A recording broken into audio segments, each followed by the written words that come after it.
C'est depuis Vienne que la Banque centrale européenne a annoncé sans surprise le maintien en l'état de sa politique de taux zéro.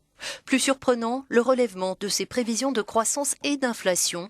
Elle table désormais sur une hausse de 1,6% du PIB cette année en zone euro et sur une inflation de 0,2%. Les dernières données indiquent une croissance continue au deuxième trimestre, bien que probablement plus faible qu'au premier. Pour l'avenir, nous anticipons une croissance économique modérée, mais à un rythme régulier, a expliqué son président Mario Draghi, qui veut y voir les effets de sa politique accommodante. Concernant le programme de rachat d'actifs, la BCE commencera à acquérir des obligations d'entreprise à partir du 8 juin.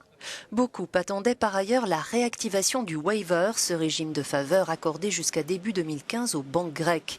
Il leur permettait de se refinancer gratuitement auprès de la BCE en échange d'obligations souveraines grecques, en dépit de leur classement en catégorie spéculative. Mais la BCE a dit non. L'Eurogroupe a demandé aux institutions de vérifier l'application d'actions préalables au terme du protocole d'accord complémentaire.